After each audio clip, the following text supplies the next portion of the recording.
श्वेताश्वतर उपनिषद में प्रथमोध्याय संबंधवाच्य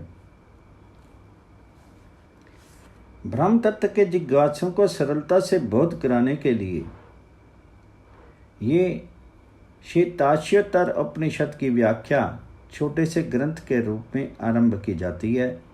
यद्यपि आत्मा सच्चिदानंद अद्वितीय ब्रह्म स्वरूपी है, तथापि अपने ही आश्रित रहने वाली, अपने ही को विषय करने वाली और मैं अज्ञानी हूँ इस प्रकार अपने अनुभव से ही ज्ञात होने वाली चिद अभायास युक्त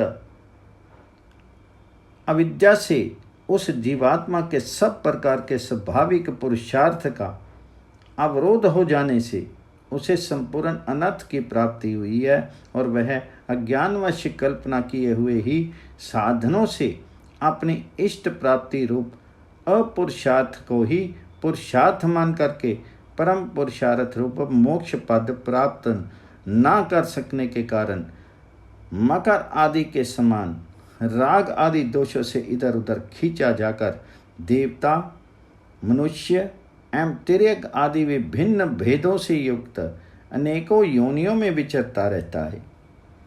जब किसी पुण्य कर्म के द्वारा ब्रह्म विद्या का अधिकारी ब्राह्मण आदि शीर प्राप्त करके वह ईश्वरार्थ कर्म अनुष्ठान करने से राग आदि मलों से मुक्त और वस्तुओं का अनित्य देखने से ऐहिक और पारलौकिक भोगों से विरक्त हो जाता है, तब आचार्य के पास जाकर के उसके द्वारा वेदांत श्रवण आदि करके मैं ब्रह्म हूँ इस प्रकार ब्रह्मात्मक तत्व का साक्षात्कार कर वह अज्ञान और उसके कार्य की निवृत्ति हो जाने के कारण शोक रहित हो जाता है, क्योंकि अज्ञान निवृत्ति रूप मोक्ष ज्ञान के अधीन है।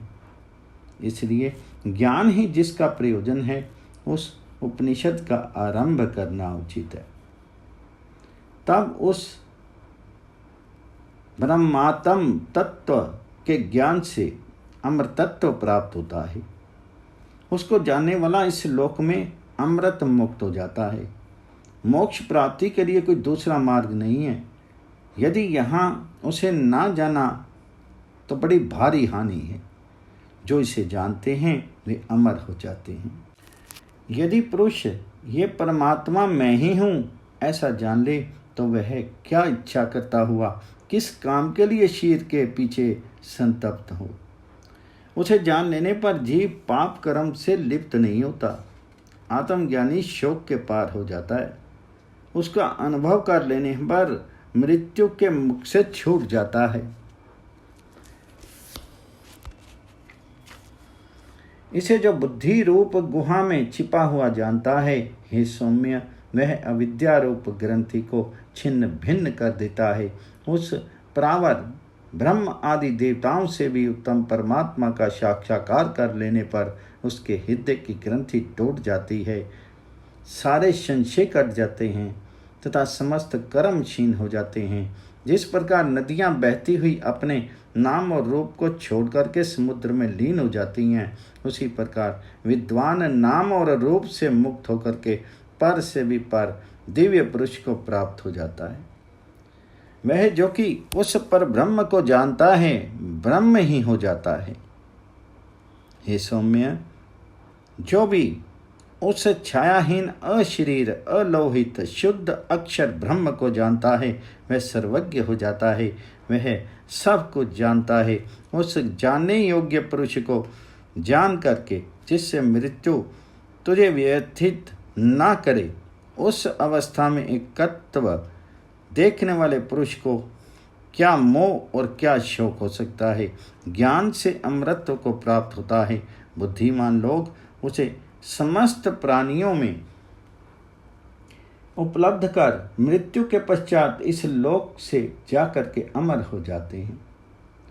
जो परमात्म विद्या को जानता है वे पाप को त्याग करके विनाश रहित सुख में स्वयं प्रकाश परम महान ब्रह्म में प्रतिष्ठित होता है। वे ब्रह्म स्वरूप होकर के निश्चय ही अमर होंगे। उस आत्म तत्व का साक्षात्कार कर कोई देहधारी जीव कृतकृत्य और शोक रहित हो जाता है। जो इसे जानते हैं वे अमर हो जाते हैं। उस ईश्वर को जान करके अमर हो जाते हैं, उसी को प्राप्त होते हैं। इसे अनुभव करके जीव परम शांति प्राप्त करता है। उसे इस प्रकार जान करके वह यह मृत्यु के बंधनों को काट देता है। पूर्व काल में जिन देवता और ऋषियों ने उसे जाना वे अमर हो गए। अपनी बुद्धि में स्थित उस परमात्मा को जो देखते हैं उन्हें ही नित्य शांति प्राप्त होती है, औरों को नहीं। समत्व योग विषयक बुद्धि से युक्त हुआ पुरुष ज्ञान प्राप्ति के द्वारा पुण्य और पाप दोनों को इसी लोक में त्याग देता है। समत्व बुद्धि से युक्त पुरुष कर्म जनित फल इष्ट अनिष्ट देह को प्राप्ति को त्याग करके ज्ञानी हो जाते हैं।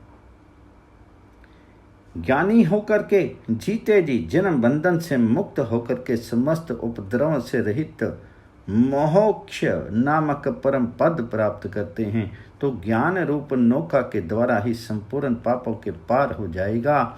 उसी प्रकार ज्ञान रूप अग्नि संपूर्ण कर्मों को भस्म निर्बीज कर देता है। हे भारत, इस गौतम शास्त्र को जानकर ही मनुष्य बुद्धिमान और कृतकृत्य होता है। फिर मुझे तत्वता जान करके तत्काल मुझ ही में प्रवेश कर जाता है।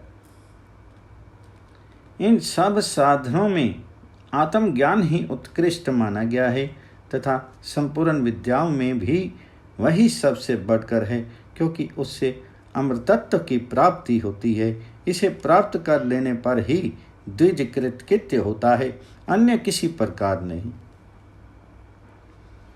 इस प्रकार जो मन ही मन संपूर्ण प्राणियों में आत्मा को ही देखता है, मैं सब में साम्य बुद्धि को प्राप्त करके सनातन ब्रह्म को प्राप्त हो जाता है तथा सम्यक दृष्टि से संपन्न होने के कारण वह कर्मों से बंधन को प्राप्त नहीं होता। जो पुरुष इस दृष्टि से रहित हैं वह संसार को प्राप्त होते हैं।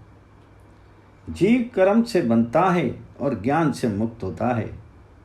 इसलिए पारदर्शी मुनिजन कर्म नहीं करते।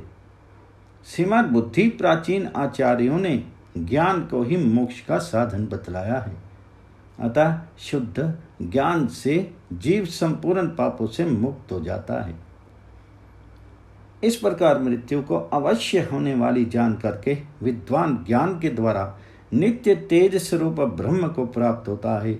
इसके सिवा उसके लिए कोई और मार्ग नहीं है। उसे जान लेने पर विद्वान प्रसन्न चित्त हो जाता है।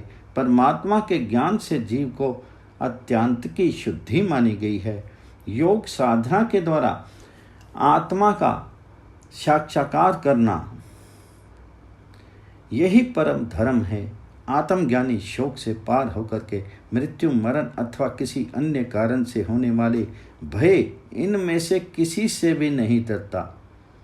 परमात्मा ना उत्पन्न होता है, न मरता है, न मारा जाता है और न मारता है। वे ना तो बांधा जाने वाला है और न बांधने वाला है तथा न मुक्त है और न मोक्षप्रद ही है। उससे भिन्न जो कुछ है वह असत्य ही है। इस प्रकार श्रुति, स्मृति और इतिहास आदि में ज्ञान ही मोक्ष का साधन जाना जाता है। अतः इस ज्ञान साधक उपनिषद को आरंभ करना ही उचित है।